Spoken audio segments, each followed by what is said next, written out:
Hey, Droppy, how come you're here? What do you mean, uncle? Just like you. Wherever I can, I drop in. If I find a place, I stay.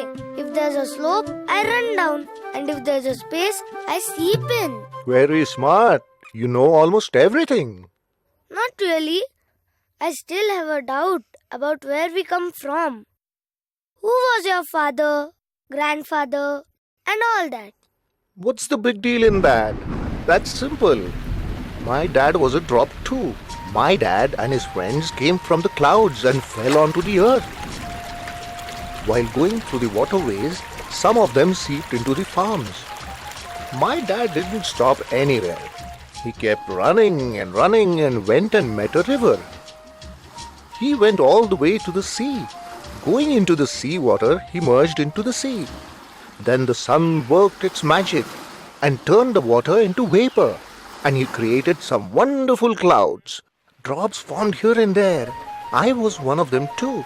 We couldn't handle the cold mountain air. We jumped off as soon as possible.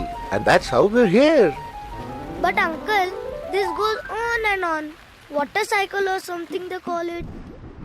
Clouds, rain, river, ocean, and then again clouds, rain, river. But how did it start in the first place? Oh, you want to know that? Okay. That is a long story, young man. Sun is the creator of all planets, including Earth. Earth was a ball of fire, just like the sun. 28,000 million years ago, Earth started to cool down, and it took another million years to form different layers.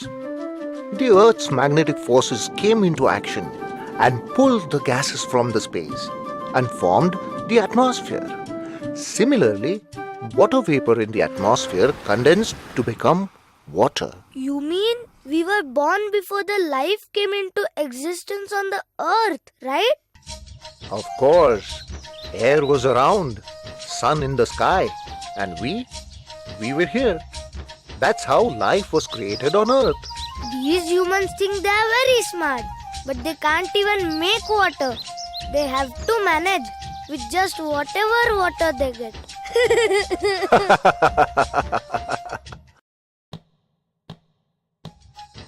What type of a place have you chosen, uncle? Not even a single drop will seep in this rock. Droppy, this is the Deccan Plateau, the land of hard rock.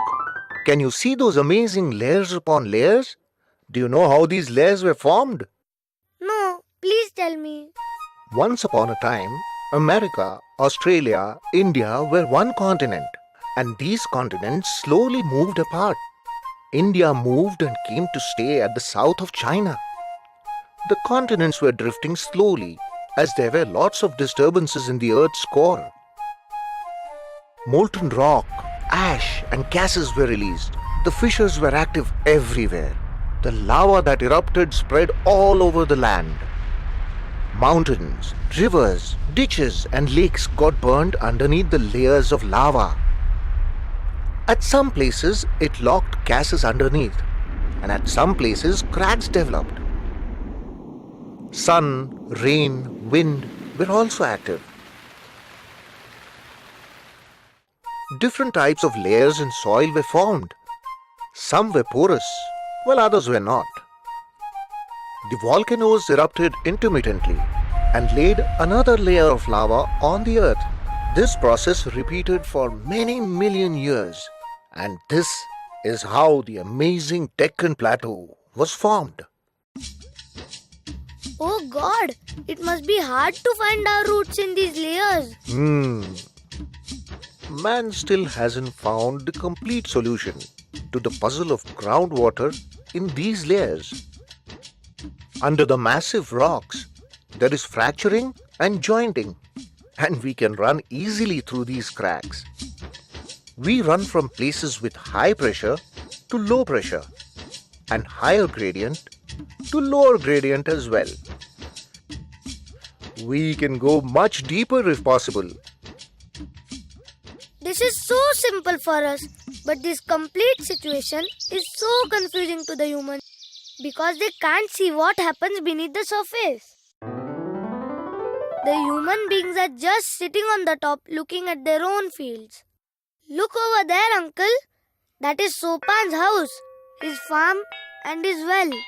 He thinks because he owns the land, he owns the water beneath too.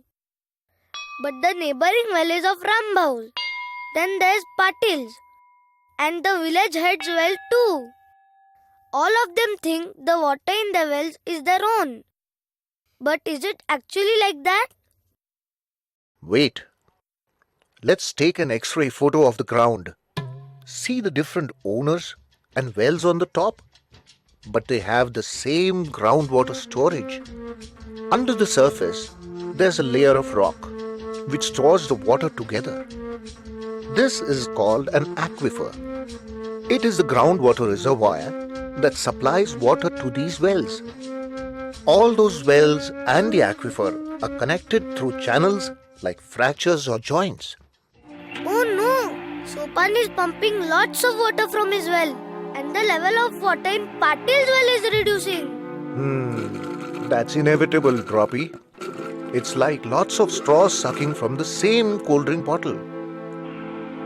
Now, Patil will deepen his well and Rambau will follow him. And the village head. He will be leading them. He will dig a borewell and more wells will follow. Oh no! The groundwater is not increasing. They are just pumping water endlessly. Very soon, it's going to get dried up underneath. Hey, Droppy! Come on! It's raining. It's time to go. Let's go! Let's go! Whee!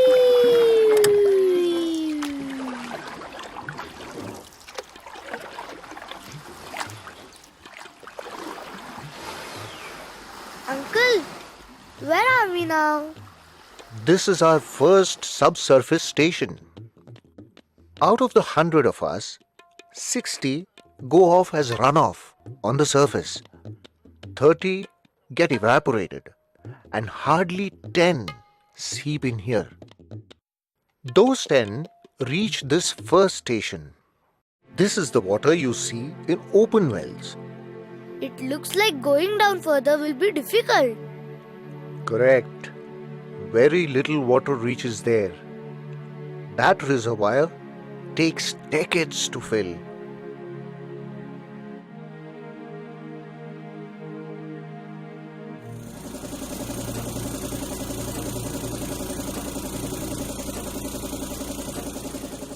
Oh God, men are pumping out even this water. How many monsoons will it take to fill these reserves?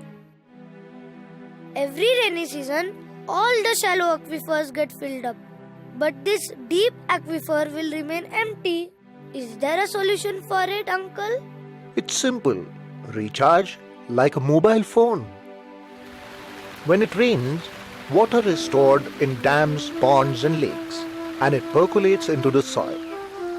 Humans and animals use it, and the dam fills again the next monsoon. This is nature's cycle. If you use judiciously, then you will have enough.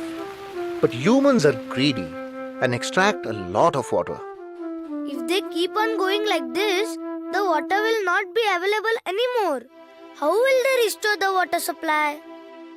Look, rainwater can be collected and harvested from roofs. Wells and borewells can be recharged by this water. Even runoff water can be collected in a recharge pit and filtered before getting in wells. You only have to be sure that none of the pollutants get in. The water should be as clean as your drinking water. A few trenches on mountains can also check the running water.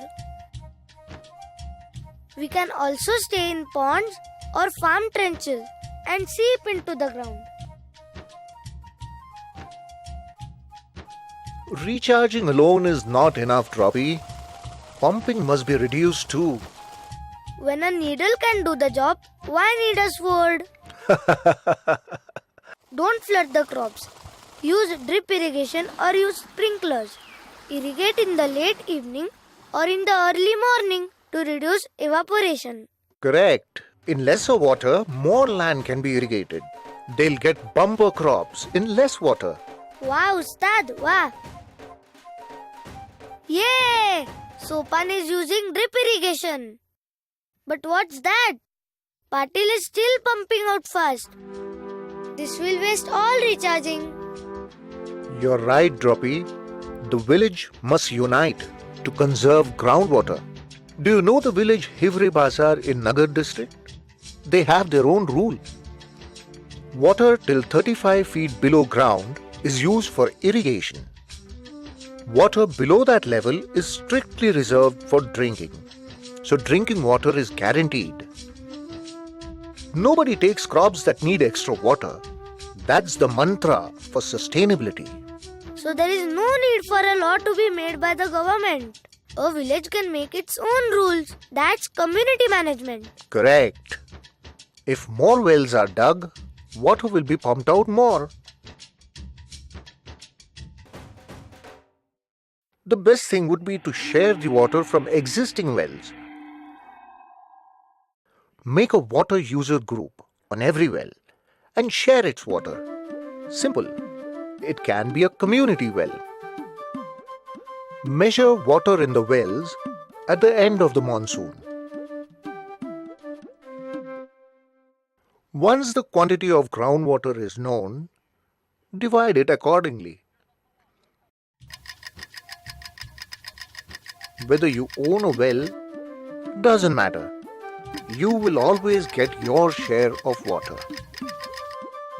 Then fix the pumping hours for every farmer.